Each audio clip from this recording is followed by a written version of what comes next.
Hello, everyone. Thank you for joining us. And we appreciate you for always stopping by and watching our content. If you haven't subscribed, please make sure you subscribe, like, share, and engage us in the comment section.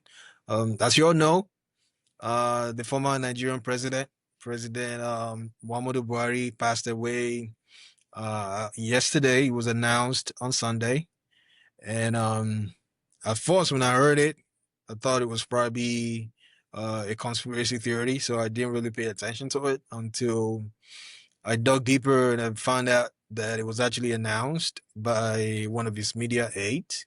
And it's a sad situation. I mean, I wouldn't say it's a sad situation. It was an old man. I believe he died at the age of 82. So if you live past 70, you've lived a good life.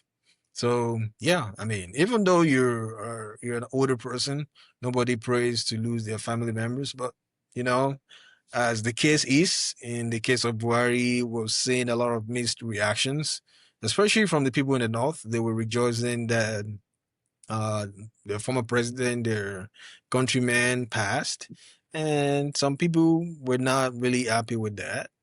But the last time I can remember something like that happened was when Abacha, the military president Abacha, when he passed away in the 90s.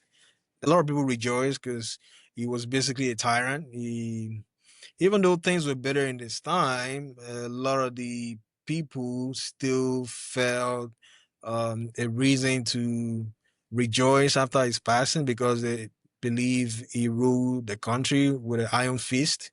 And a lot of people didn't like that. Even though during his time everything was still decent, you could still, as a middle class family, you could still thrive in a country, unlike what we have out there today. So there's a mixed feeling about reactions of the people. A lot of people were not happy. That some people were rejoicing that the former president passed, and some people say, "Hey, when he was alive, it was of no good to the people." A lot of people didn't actually feel his impact, unless you're in this inner circle. If you're not in this inner circle, then you have no good thing to say about him. What do you think? Yeah. Regardless of how we feel about Buhari, we can all debt is something that we all owe. Someday or sometime, each and every one of us will go when it's our turn. Um, but his death, his legacy, his life is characterized by mixed, feelings. And then I really do not like how some section of the country is trying to control, the people's reaction to his death. Because we all have different experiences, with him. Somebody like a Sunday Igboho, you cannot tell somebody like a Sunday Igboho to be idolizing Buhari, to be, saying good or nice things about him. Somebody like Nnamdi Kanu, you cannot, tell him to be saying nice things and, basically tell him to be, to be nice to the dead, that, he shouldn't speak ill of the dead. Somebody like Shawore, the list goes on. People that experience the NSAS protest, you can't really tell them, how to react to his death. They will definitely react according to their experience, how they feel about him. And it's unfortunate that some people from the north are trying to personalize his death by telling people how to feel, by essentially trying to use their experience of Buhari to to drive the narrative to say that Buhari was a good person. Yeah, to some people he was a very good person, especially people that work for him, people that benefited from him. He was a good, probably an angel, but for some people he was a demon, and you can't tell them otherwise. So no matter how we feel, whatever we do, we should remember that, in all of this, there is a family that is grieving behind all of this. His children, his great grandchildren, his grandchildren, and all of that stuff. So, yeah, your reason for idolizing him or speaking good of him or speaking bad of him, I think is valid, and nobody can take that away.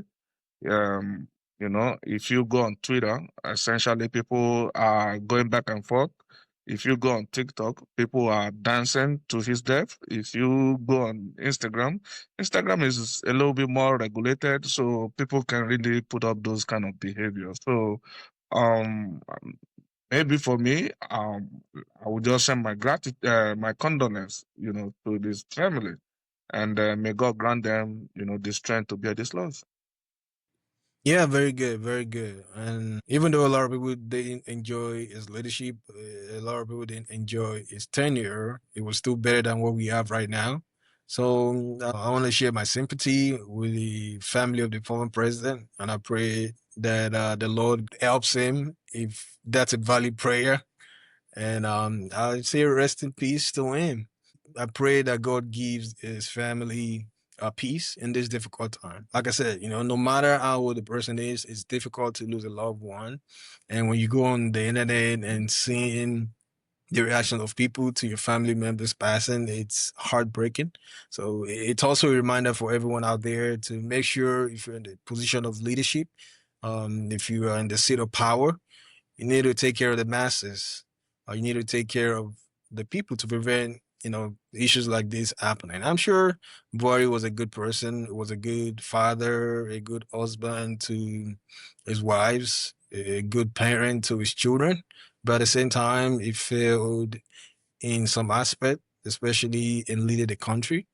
A lot of people trusted his leadership. They trusted his experience. That's why they voted for him uh, to get rid of Jonathan, and also supported him during the second term. Even though some people were induced to vote against their own interest, but at the end of the day, the INEC leadership announced him as the president, and it became history. So whatever you're doing, whatever you do, make sure you think about tomorrow when you're no longer available. Will your work speak for you? Will your work speak for the things you've done, or will people see what you've done in a bad light? But another thing I also want us to discuss is the fact that maybe Nnamdi Kanu foresaw this day, or maybe the true president really passed a long time ago. Do you have any opinion on that? There is almost no proof of that. I think it's just a conspiracy theory. Um, we will never know if that is actually true. The only people that really know the truth will be people in the inner circle, like Garba Shehu, he's a spokesperson. Um, I think Mama Daura, his brother, but that was his. I can't remember the position he had is in his cabinet. Probably Tinubu will know. Maybe close friends and close people in his cabinet will definitely know. Unless those people decide to speak up or those people decide to put it in a book. Otherwise, we will never know the truth. And for me, I cannot speculate since it- it's not really there. There is no news, media or news outlet that have reported it. International media, our local media, there has, essentially not none has done that. But another thing I would like to say is that I think should be a wake up call for our leaders. And then that is also why they advise, people to know when to step away when the ovation is still high. I think in one of his interviews, he said he couldn't do much because he's essentially getting weak. If he had came at like let's say 10 years earlier before he became the president in 2015, maybe he would have done better. And he understand all of this and was still vying for position of power. So I think if he had not contested again as a civilian, as a democratic president, I think his legacy would have been intact. A lot of the things that marred or one of the things that marred his legacy is that NSAS protest. Essentially, people lost their lives, and till today they don't know who ordered the killing. And this is also a reminder for a lot of people in the position of leadership. I've been saying it, and this is probably going to be almost the 10th time I will be saying it. If you are in a position of leadership, you guys appropriate money for Aso Rock Hospital and stuff like that. So make sure you actually putting up institutions or hospitals that can, you can actually use after your presidency. It's shameful that a whole former president died in London, and this is not the first time. Yaradua also died abroad, and this too is probably not going to be the last people to die abroad. It's probably going to continue. So I think our leaders should make effort, conscious effort, to put things in place for them to be able to use. It's unfortunate that our leaders are dying abroad. They should be able to, have a place to care for themselves. Or if need be, they can be flying in people from abroad to come take care of them. These people are wealthy. In fact, they can even have a hospital inside their house. They are wealthy. They are that rich.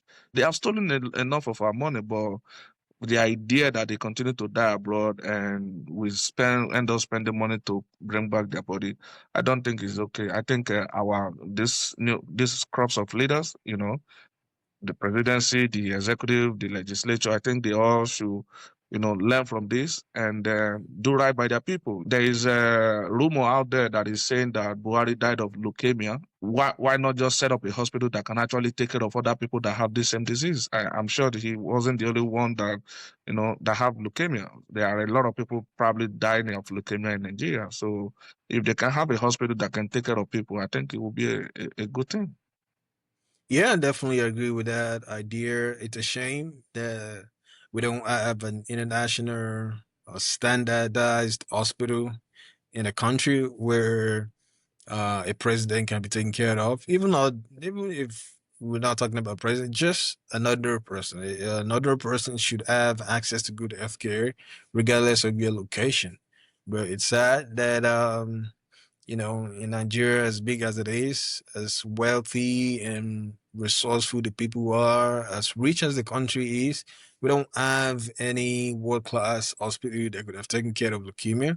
And maybe there are some private hospitals that could have done it, but they don't trust the operations. They don't trust the process. They don't trust the doctors over there. But if you're able to, fund these health organizations, if you're able to invest in these organizations, you attract quality doctors, quality people that can take care of hard cases like this. And that would also give people an opportunity, give people access to good healthcare. And when you pass, the people can actually say good things about you.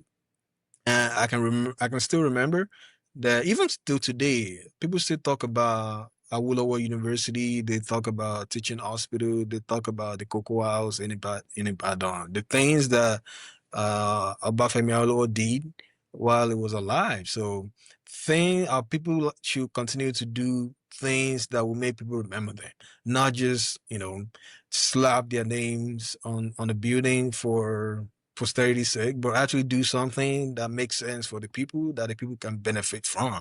And it's also a learning opportunity for all of our leaders to make sure that they continue to do right by the people.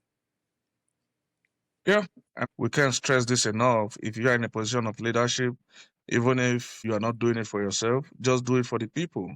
And I'm glad that in one of Buhari's interview, where with Arise TV, I think that was in 2021 or 2022, he was asked what he would like his legacy to be. He said the people should decide for themselves. So, and I'm almost conflicted that people are picking offense, about people, you know, giving their account or expressing how they feel about him. Basically writing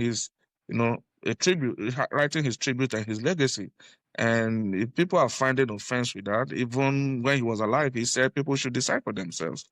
You know, the man already said it. He probably knew that he didn't quite meet up with expectation because when he was elected, a lot of people had faith in him that he was going to fix corruptions, he was going to fix insecurity, a lot of those things he couldn't do, probably because he was, getting old and he couldn't, move quick enough. That is why that if you are getting old, if you just step away when the ovation is still high, like that Pobia that is 92, that is seeking for the eighth time in Cameroon. This should be a wake up call for those people. There is nothing you can offer again. Just give it up. Yeah, yeah, I definitely agree with that. So as we round this up, just want to encourage everybody out there.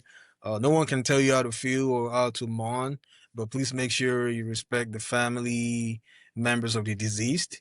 And we're all gonna pass one day, right? No one is gonna remain on earth forever. So make sure you do good and stay calm and be a productive member of society. Thank you for joining us. If you haven't subscribed, go ahead and subscribe. And we'd like to engage with you in the comment section. Thank you and have a good day. Thank you.